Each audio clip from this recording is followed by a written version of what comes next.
Welcome back to Corporate Radar. We've been discussing the stars of 2024, and the obvious star would be Dixon Technologies is one of the top stock market gainers in the year that's just ending. The stock has surged more than 180% in the year so far. The company's arm, Dixon Electro Manufacturing, has entered into an MOU with Celecor Gadgets. I assume that's the pronunciation.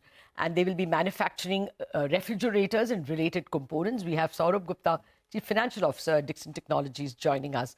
Mr. Gupta, good morning, and thank you very much indeed for joining us. Can you take us, of course, many congratulations for a brilliant year in 2024.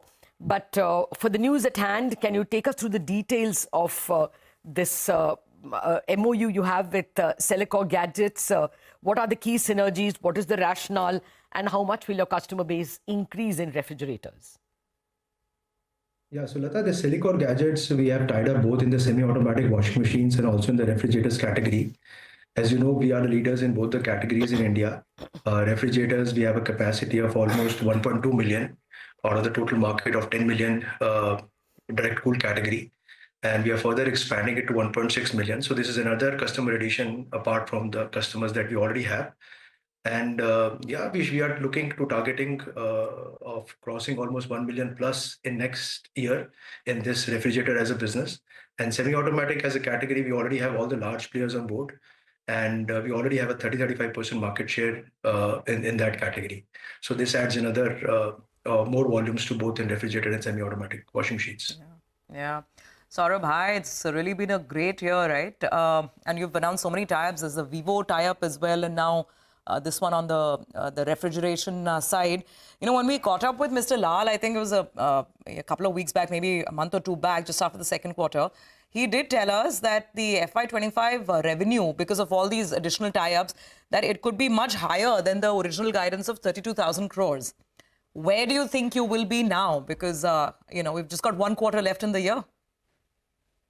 Yeah, so Surabhi, we are definitely will be surpassing those numbers. And as I mentioned to you last time, that our H2 performance, which is between Q3 and Q4, would be significantly better than the first half. So definitely, it should be much higher than the 32,000 crore that you just mentioned. Okay. Also, you know, just give us, I mean, if you can give us at least a range. I won't push you because I know that, you know, we'll be getting the Q3 numbers soon. But if you could give us some sense of a range in terms of the CAGR growth and a breakup of the pie as some of the newer businesses also kick in. So there's mobiles, and then there is, of course, you know, computer peripherals and, you know, laptops and all of the new tie-ups there. And then, you know, areas like washing machine, areas like refrigeration, the type that you just announced. So what will the revenue pie look like, say, you know, by the end of FY26, and some estimation of a revenue CAGR that your investors can expect?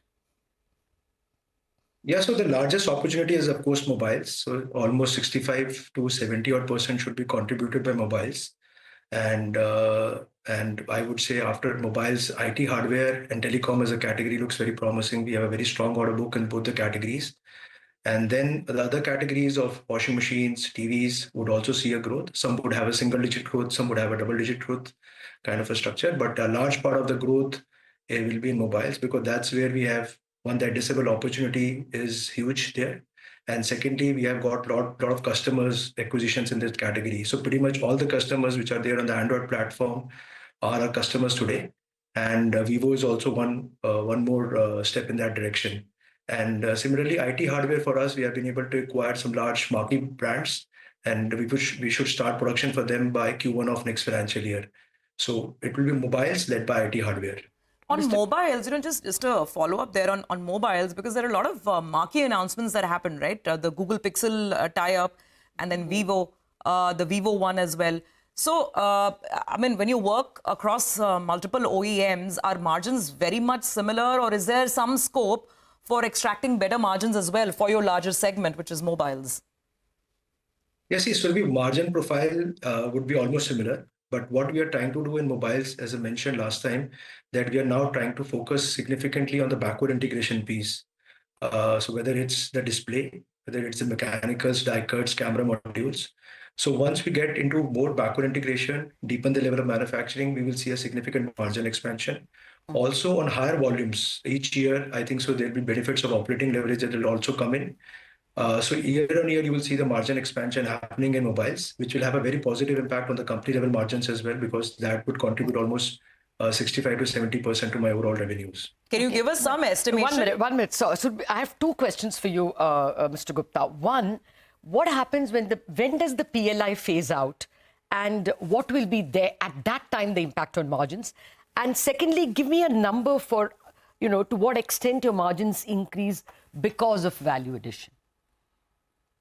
Yeah, so Latha, see now the PLI is now being government focus is more on the component side. So the mobile PLI will be phased out on 31st March 2026.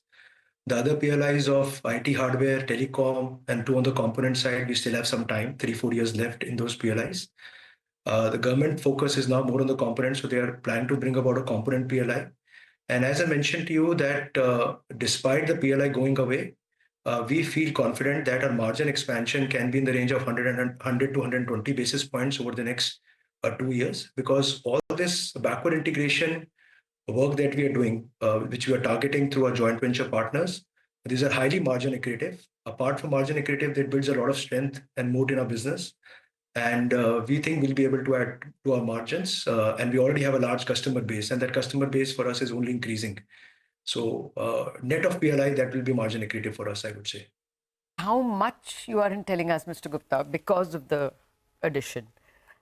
If you could just repeat the number. Yeah. Around 100 and 120 bips over a period of 24, 26 months, yeah. Okay. Got that. 100 Much higher revenue base. Yeah. Got that. About 1 percentage point or 1.2 percentage point is what, that's substantial.